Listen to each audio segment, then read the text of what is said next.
Well, there you go then. Politics, 7 seconds is a long time in politics. Forget about 7 days or 7 weeks. The breaking news as I come on air now is that Mandelson has said he'll give up his lordship. He's no longer Lord Mandelson. Is that the end of the matter?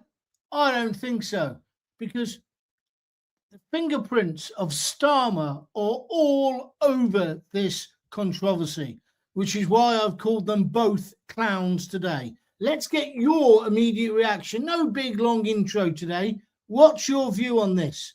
What do you make of Mandelson? And is it time now for the police to be involved? I certainly think it is. It looks like he was giving away state secrets, not just budget concerns. Also, how did Starmer think this was ever a good idea to bring him back? Also, to bring him back as the ambassador in Washington. Everybody advised him against it. He went ahead and did it. So surely the fall of Mandelson isn't enough, or am I going too far? I want your view. I believe that the appointment of what's his name now? I forgot it. Mandelson was the worst political judgment call of Starmer's leadership. But let's face it, there's plenty to choose from. 14 U-turns already.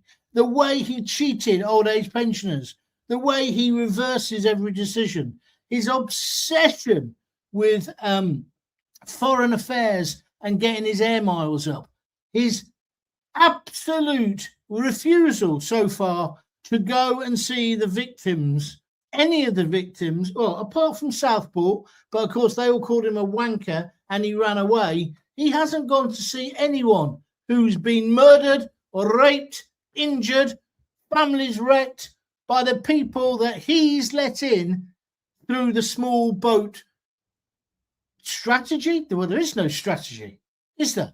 But then he appointed Mandelson, even though he knew about his links to the convicted sex offender Jeffrey Epstein. Likewise, Prince Andrew. It's hard not to call him Prince Andrew. That's how we've grown up, isn't it? I'm almost the same age as him. But what's going on there? This is the elites, isn't it? And their paedophilia, their obsession with paedophilia. This is going to unravel right around the globe, let me tell you. We've had paedophile rings in this country of the high and mighty covered up, or suddenly because one person lied, it all gets dropped. The elites of this country and indeed of the West are involved in paedophilia. There you are. I've said it, so I'll be dead tomorrow. By the way, I am feeling rough, but I've got no suicidal tendencies if they find me hanging in a wardrobe tomorrow dressed in stockings and suspenders and dead. Let me tell you, this thing with Mandelson is only at the top. Oh, and who was the one who said the other day when Mandelson said his defense was, well, I'm homosexual, so I wouldn't know anything about the girls? That's kind of unraveled a little bit, has it not?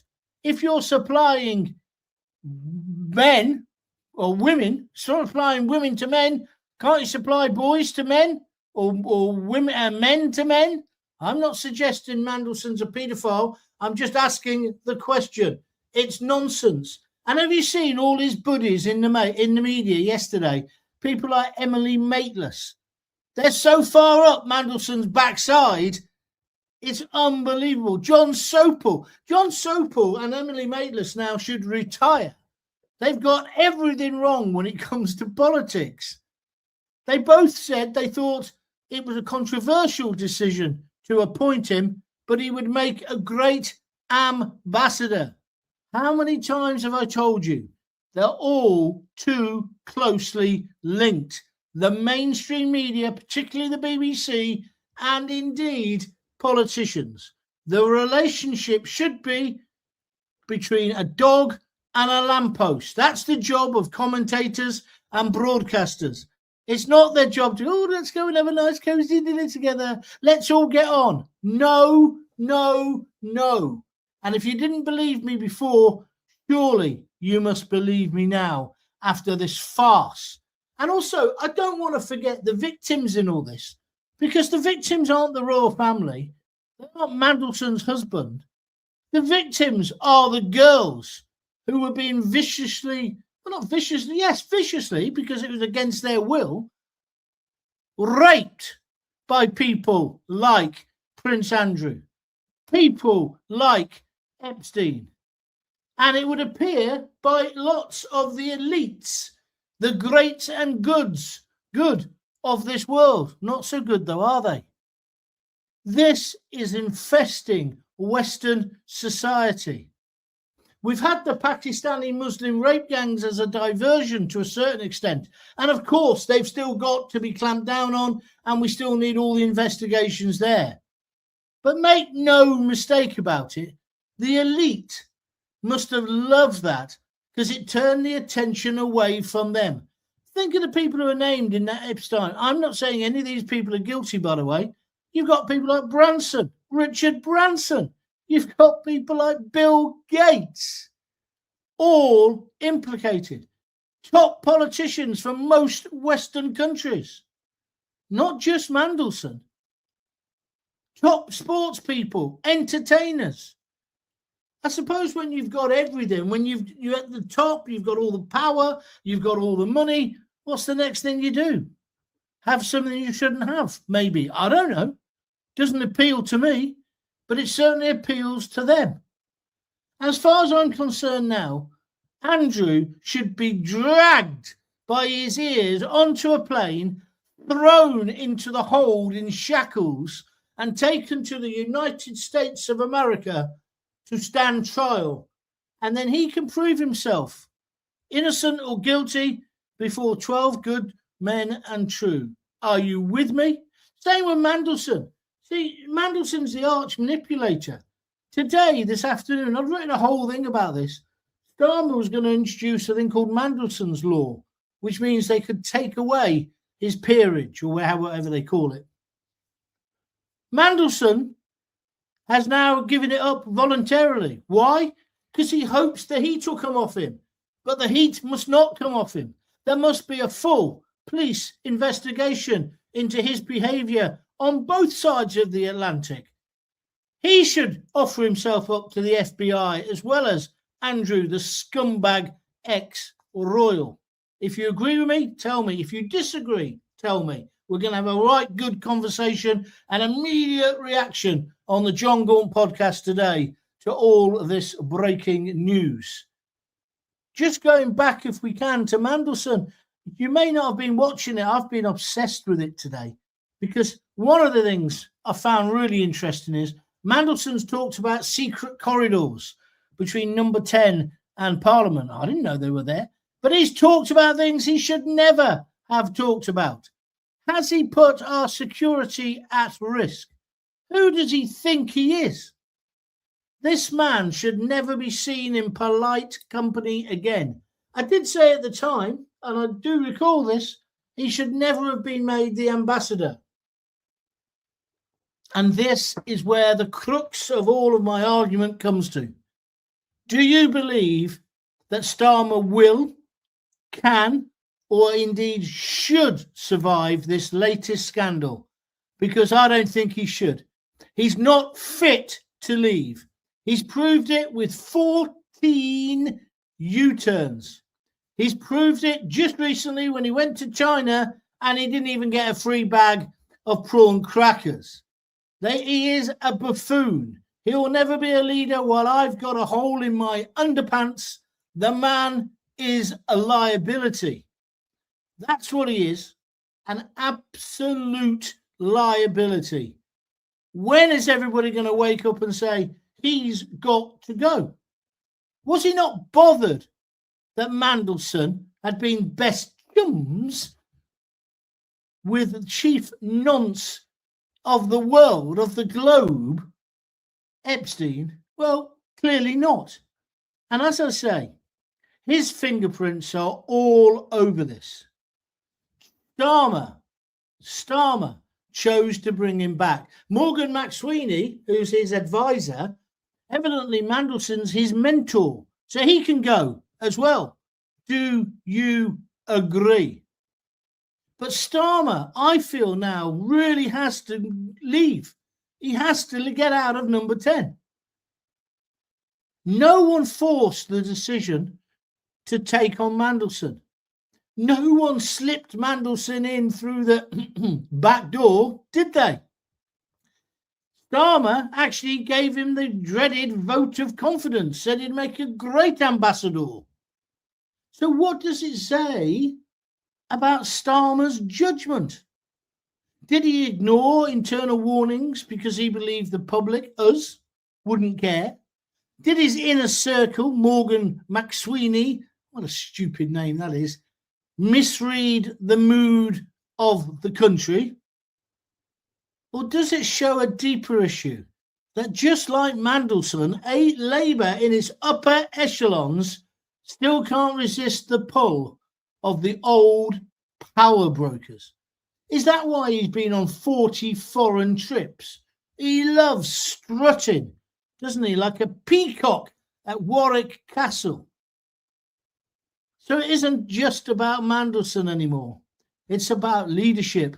It's about instinct. It's about a political radar, the ability to spot the political grenade before you pull the pin. If Starmer can't see the damage that he's creating in his country, how can he claim to want to run or continue to run the country? Right, we're live, we're uncensored. Your comments will drive the debate. Is it over now that Mandelson's gone? Because I tell you what, the ruling elite, the establishment, that's what they will try to push. You watch the 6 o'clock news on the BBC if you don't believe me. It'll be like, oh, Mandelson stood down. Oh, that's okay then. Trebles all round in the subsidised Commons and Lord's Bar. Let's just carry on as normal. We, the people, now have to say we've had enough.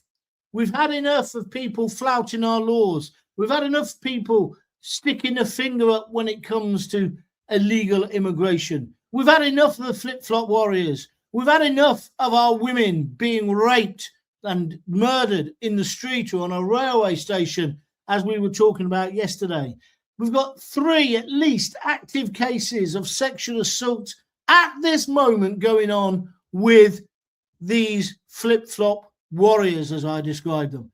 One in Nuneaton. We don't know if they're guilty or not. We'll know today or tomorrow. But what a ridiculous situation. And I lay the blame for all of this on Starmer. Absolutely on Starmer. We had a great ambassador. She was doing a good job. Trump was happy with her. Why did we change her? Why did we change her for a man who had already been dismissed from government 3 times? It was Starmer's overvoting ambition, his ego. What has he got to be egotistic about? He's the most unpopular prime minister ever. When are we all going to wake up and say, no, that's it, general strike, we've had enough. We're not having any more of this crap off you, Keith Starmer. My dad was the toolmaker. He owned the fucking factory. Stop making out I know what it is to be working class. So that's why I like the breakfast clubs, because I know what it's like not to have enough money. Bollocks. Do you believe any of that? Why are we being sold this pub? And why tonight, starting with the 6 o'clock news, the establishment will have breathed a big sigh of relief. They'll just say it's over. Mandelson has taken the bullet for the rest of them. They might eventually get Andrew to go. But I'm not bothered. Well, I am bothered because he's a filthy pedo by the look of it. But I'm not bothered about him in terms of the effect on the country. But the fact that our Prime Minister appointed Mandelson and he's behaved like this. Absolute joke. What is your views? Good afternoon. It's a very quick show today. Yes, I'm having to go back to Coventry. You know, I got my bad leg and they wouldn't treat it here. I've managed to get booked into Coventry. So my beautiful wife, Lisa, is coming down to pick me up, which is why the show's early.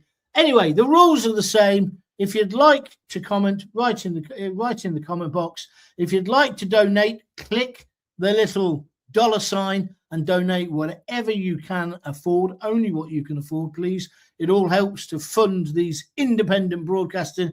And if you can't see why podcasts are going to be important now, then I don't mean podcasts done by idiots like Alistair Campbell, part of the establishment, that Rory Stewart, everything he says is fucking wrong, or John Sopel, who got everything wrong, or what about the fat boy, what's his name, Adam Bolton from Sly News, ex of there. He still pontificates as if he knows what's happening in politics. He's another one. He wrote a whole article in the Independent or the Guardian or one of those papers that nobody reads, saying he thought Mandelson was a fantastic appointment.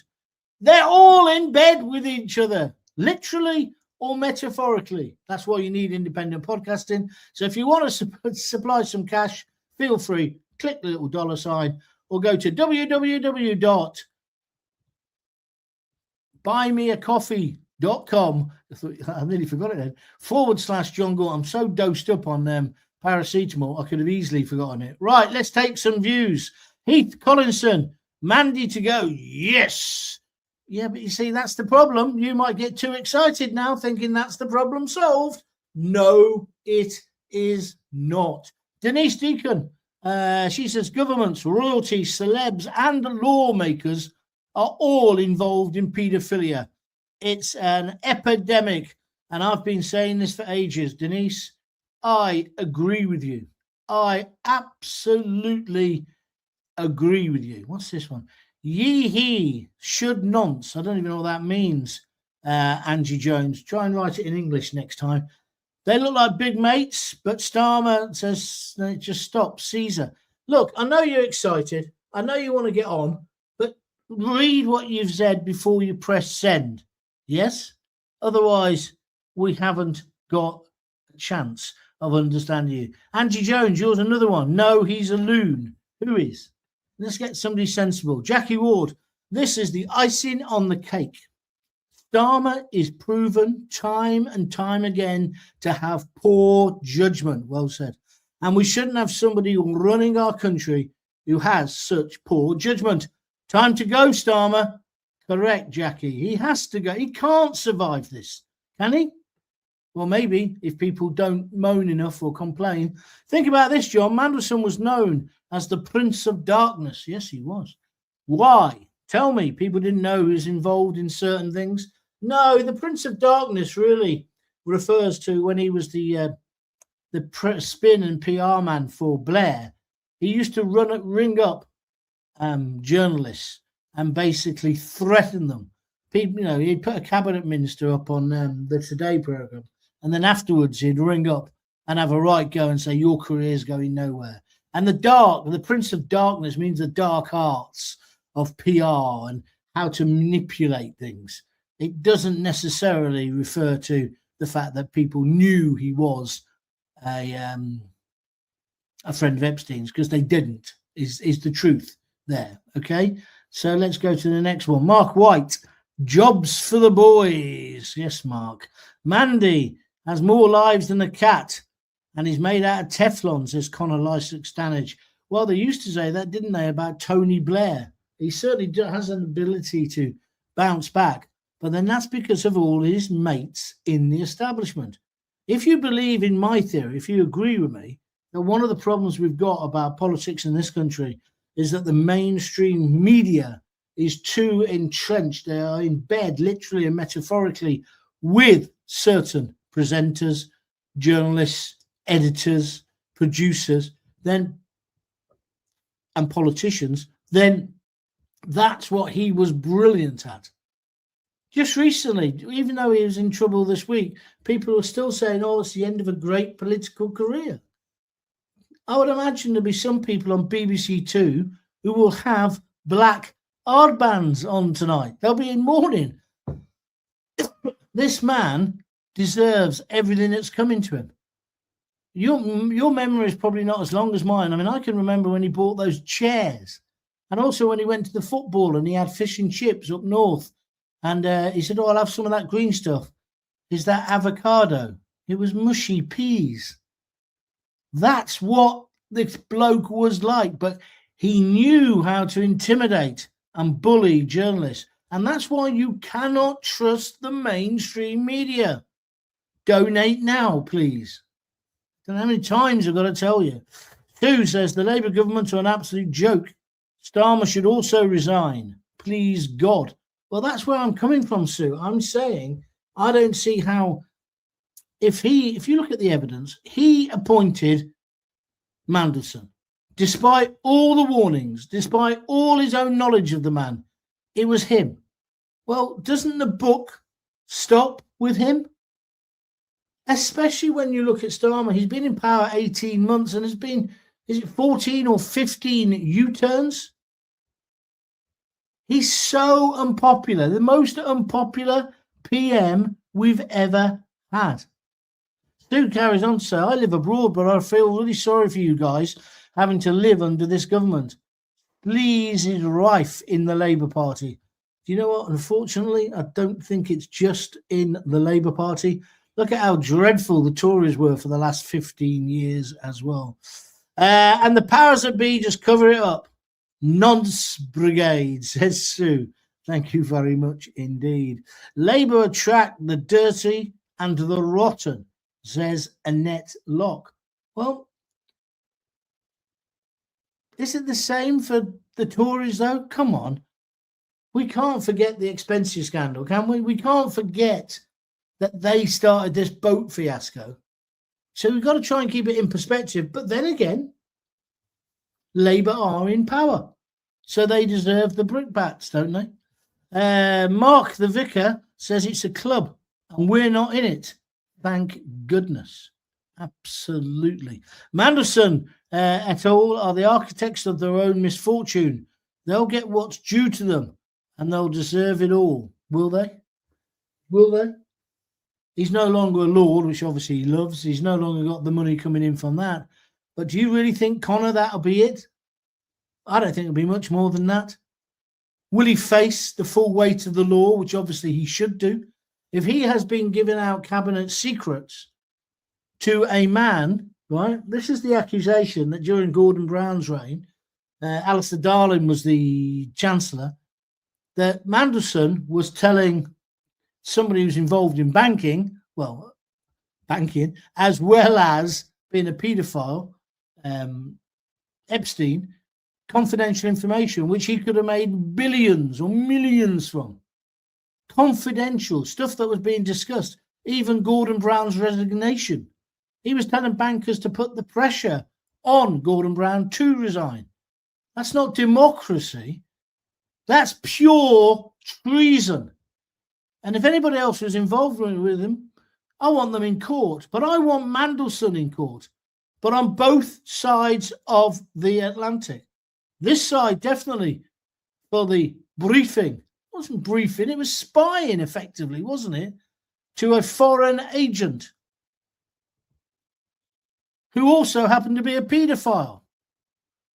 Then on top of that, you've got the fact that he was a frequent visitor, even living in what's his name? His house in New York when he was still in prison. This is one of the accusations. Mandelson lived at Epstein's house.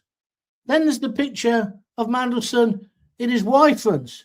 I don't think I've seen anything so disgusting since Chris Bryant, MP for Up the Rhondda, I bet, he went on Tinder, do you remember, saying I was horny as hell. He was an MP. What kind of morons do we allow into Parliament? He said I was horny as fuck or something, right? He was looking for a gay partner. You're an MP. How about a few standards? I wanted to talk about Nigel Farage today and his pub initiative. They'll have to wait till tomorrow. But I am broadly in support of it, just so you know. So come on then. How does Mandelson get the full weight of the law to come down on him? He won't. Because as some of you have already said, the judges are all part of this. They're all part of the same thing. We're just the little people. We're the scum. We're there to be abused in many ways, not just sexually, by the elites. The elites have been literally effing us. And metaphorically, all of us. One law for them, another law for the rest of us. And then they say, oh, there's this thing called democracy. But Starmer, we won't have democracy for 7 million people this year. No, we'll cancel the elections.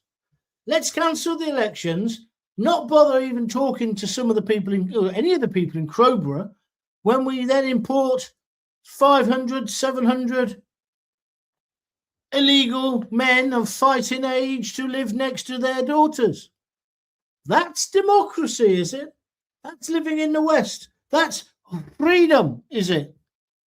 I don't think so. I hate wishing time away, but I just cannot wait for a general election. What difference will it make unless reform get in? I think very little. This country is a complete embarrassment at the moment, says Steve McNeish. I'll tell you one thing, Steve, watching Farage on the telly as all this news broke, I thought, bloody hell, you've got a job on. Just one sniff of corruption, because they've tried to do Farage for something he allegedly said or didn't say 50 years ago. And that's before he even got anywhere near power. Imagine if he becomes the Prime Minister. 10 o'clock news, Nigel Farage farted and burped at the same time today. It proves that he's been eating Russian food. He's obviously in bed with Mr. Blah, blah, blah, blah, blah, blah, blah, blah, blah. That's the way it's going, Steve. I'm not even sure an election will solve that. I don't know how it would happen, but what does have to happen for a general election to be called? Please explain. The only way we can have an election is in 4 years' time, or if there's a vote of no confidence in the Prime Minister, but he's got a majority of 80. And do you think those lick-spittles on the Conservative benches, Sue, are they going to vote like turkeys for Christmas? I don't think so. So we're stuck with this man and his corrupt, lousy government for years yet. Years and years and years. Unless we make his life so uncomfortable. Where are we going next? Pair of scumbags. Oh, are you talking about Starmer and Mandelson? Sue says Scandalson instead of Mandelson. I like that. The Solzhenitsyn quote about leaders feels absolutely spot on. Remind me of the quote, Steve. Write the quote up for me. Annette Locke. I nearly threw up when I saw him in his underpants in that picture. Yeah, he looked awful. Like I say, the last person who looked that bad in a pair of Grundies was Chris Bryant, ex-vicar, became an MP, then said he was as horny as fuck and was trying to get sex on Tinder. He's now on the front bench of the Labour Party.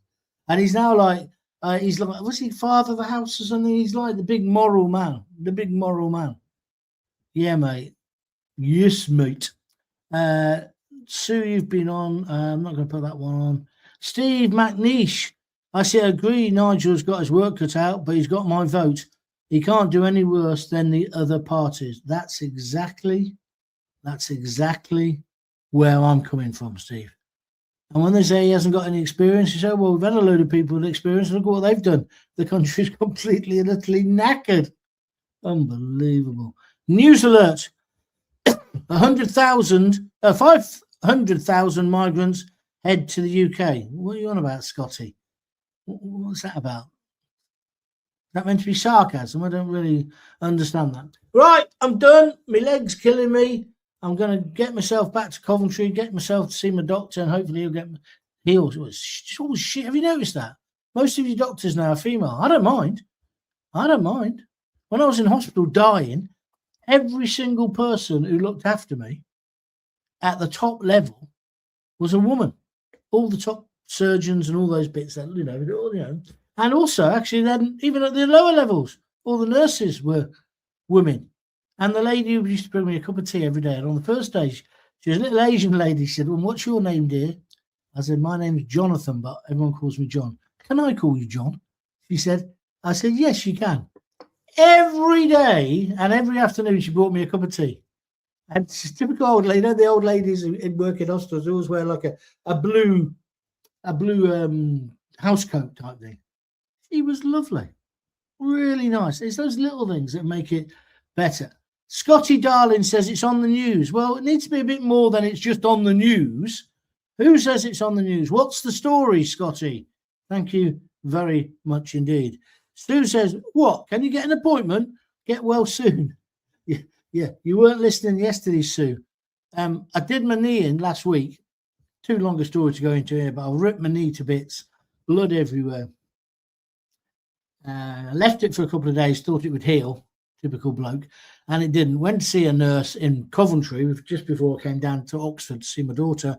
And she strapped it up and she said, you'll have to come back to get it taken off. And I said, well, I'm going away. She said, oh, they'll change it for you at the local doctors. So what did I do? Went to the local, rang the local doctors yesterday, got through to this woman who I think she was related to Hitler, or the computer don't work. The computer says no. I says, can I see a nurse today, anytime, today or tomorrow, so she can do this dressing for me? No. That's all she said. No. I said, oh, what's that then? We don't do that. Well, who does? You'll have to go to the hospital, right? The nearest hospital is the John Radcliffe, the big hospital in Oxford, brilliant. But I'm not going to go there and be in casualty for something which is minor, right? I found out later there's a minor accident unit or something. I've never heard of them, where you can go if you've got cuts or burns. But why didn't the doctor's receptionist tell me this? Anyway, I'm cutting my losses. I'm going back to God's own country, Coventry. I rang up this morning. I said, can you fit me in today or tomorrow? Well, after tomorrow, because I'm not going back till 7.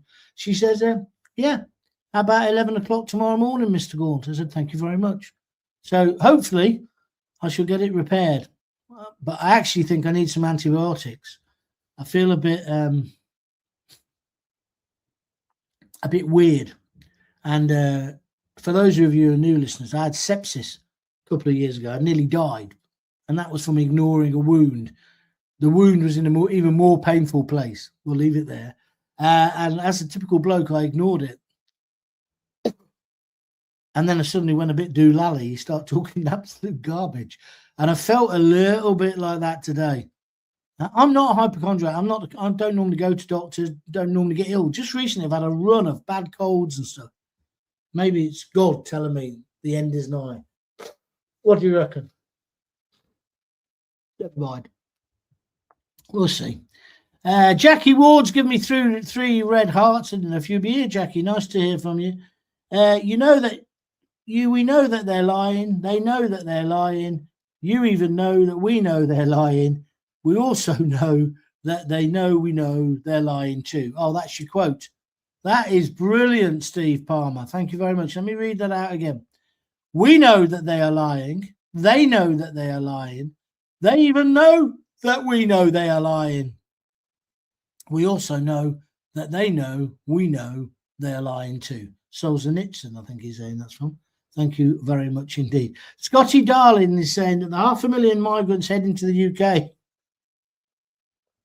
was on GB News. Yeah, but I'm sure they gave a bit more substance. Is that 500,000 migrants coming today, tomorrow, next week, in the next year? See what I mean, Scotty? So it's nice that you want to try and fuel the discussion with some information, but you need to clarify it. You see what I mean? Are you with me? All right, I'm done. Thank you for not donating any money. I'll just hitchhike back to Coventry. That's kind of you. No, I'm only pulling your leg. But if you could donate, please do. Click the $sign and donate a super sticker or whatever. Alternatively, go to www.buymeacoffee.com/John Gaunt. Yeah, /John Gaunt, and donate anything you fancy. There was something else I was going to say to you about that as well. But also, make sure you follow me on John Gaunt TV on YouTube. Go to YouTube, find John Gaunt TV. A little pop-up comes up the first time you go there. It says, do you want to subscribe? Say yes. No money involved. It just means do you want to be part of it? And if you do that, that really helps because it builds the algorithm. And it also means that you get told every time I'm doing one. Okay?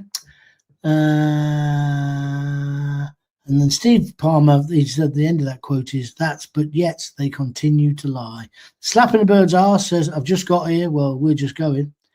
Heading means that they're moving to cross the UK. Yes, I know what the word heading means, but when? I mean, I could say 6 million people are coming to the UK and then qualify that by saying over the next 90 years.